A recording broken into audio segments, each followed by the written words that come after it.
Hello guys, good day! Welcome to my vlog. So today, magluluto ako ng binignit. So binignit ang tawag sa amin dito. So ayan na yung nasa likod ko. So ayan.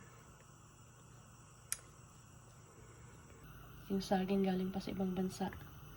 Saka yung coconut milk. Wala kaming fresh dito. Kaya nasa lata lang.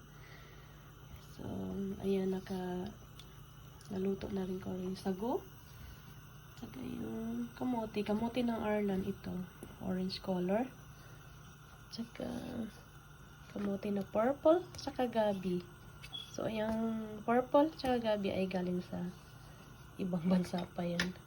Kaya, yan, naka-ready na rin. Pinakuluan ko na rin yung bigas na malagkit. Hintayin na lang natin. Ayan. So, ayan, i-mix ko na lang ito. Sago. Luto na siya eh.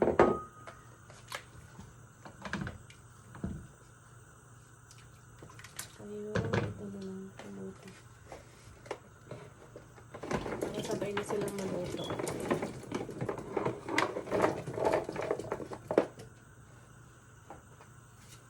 So, ayan, nakahalo na lahat. Hintayin na lang natin maluto.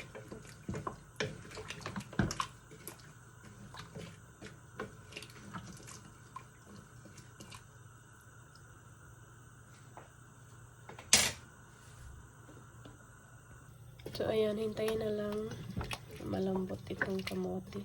Tsaka gabi. Tsaka ihalo yung coconut. Ganda ng kulay niya. Diba? So, ayan, binignit. Ayan. So, minsan lang po kami makakain ng ganito dito. Kasi hanapin mo pa yung mga ingredients. Galing pa kasi sa ibang bansa.